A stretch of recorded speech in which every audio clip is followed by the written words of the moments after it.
You know that feeling when something's wrong, but you can't name it? When your intuition is screaming, but you stay in denial? When you're trying so hard to hold everything together that you don't notice the people around you are tearing it apart? I lived in that space for weeks without realizing it.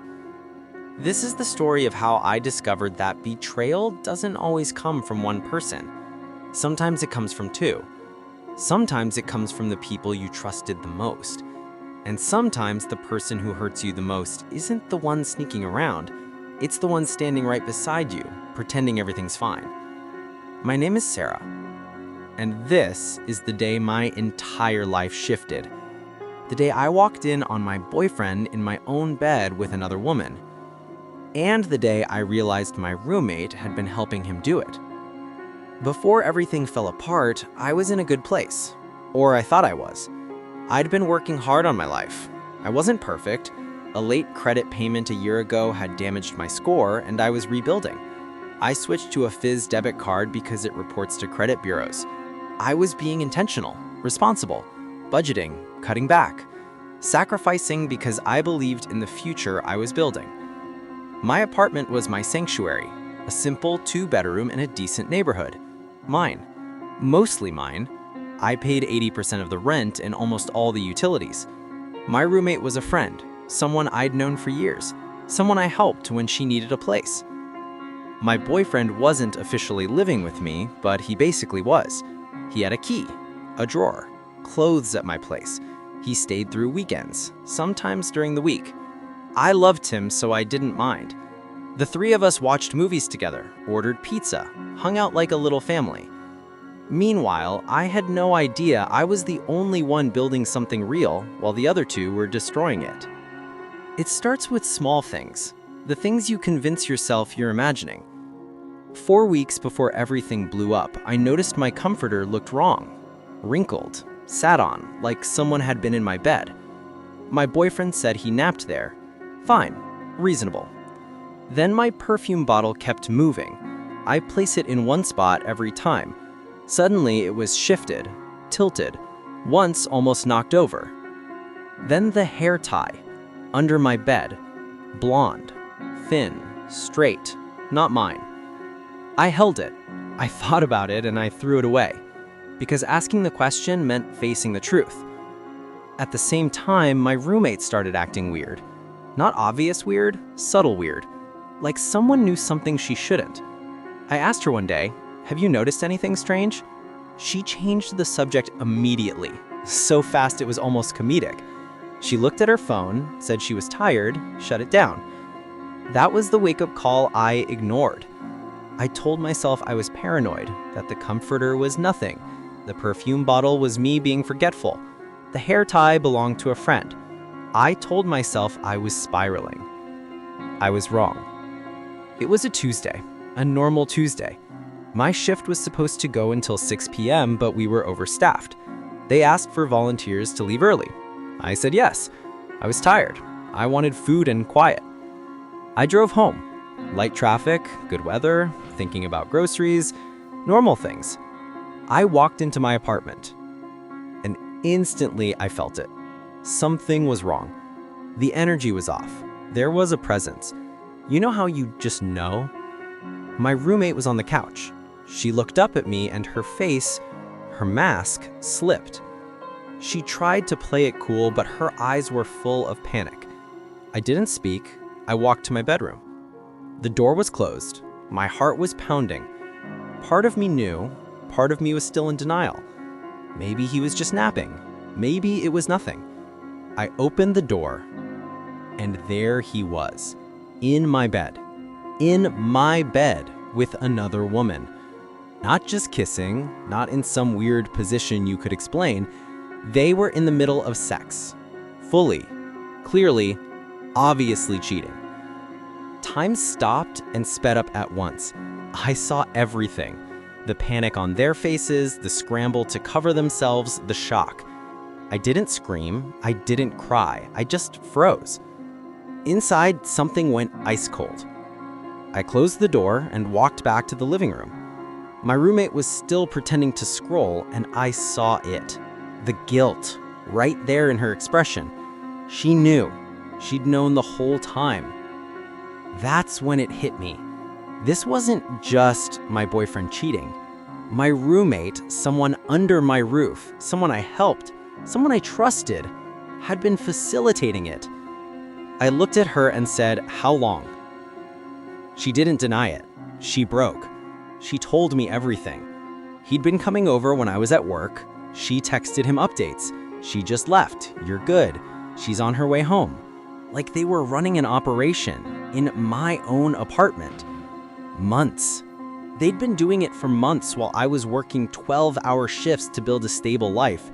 They were using my bed like a cheap motel. I asked her why. She said she didn't want to hurt me, but didn't want to lose him. Lose him, like he was hers to lose. Turns out she had feelings, real feelings. And instead of being honest, she helped him cheat in the place I paid for. That betrayal, I still don't have the right words for it. I paid the rent, I paid the utilities, I provided stability, and she used my stability to facilitate an affair. It's one thing when someone cheats. It's another when two people team up behind your back. Standing there, looking at her, I felt a wave of something I'd never felt before. Not just hurt, not just anger, but a deep, gut-level betrayal. I'd been rebuilding my credit, being responsible, doing everything right. And the one place I let my guard down, my home, is where I got destroyed. I don't remember everything that happened next. My boyfriend came out trying to explain, trying to apologize. I looked at him and I didn't recognize him. The person I loved had never existed. I told him to leave, pack, go, no discussion. The other woman scrambled out. I didn't even look at her. Then it was me and my roommate. I told her she had 30 days to move. Legally, that's all I could do, even though I wanted her out immediately.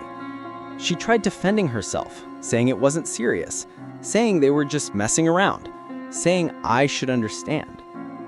There is no version of this where I understand. Over the next days, I did what I needed to do. Changed the locks, blocked him everywhere, put her notice in writing. I cried, I got angry, I couldn't sleep, couldn't eat. I replayed that moment in my head over and over, and the guilt crept in. Even though it wasn't my fault, I still felt guilty for not seeing it. Guilty for trusting the wrong people. Guilty for paying for an apartment where I was being betrayed. I'd been the adult, the responsible one, the stable one, and everyone else just took advantage. When the dust settled, I realized a few things. I'd ignored the signs because facing the truth meant changing my life. The comforter, the perfume, the hair tie, my roommate shutting down the conversation, those were warnings, and I ignored them.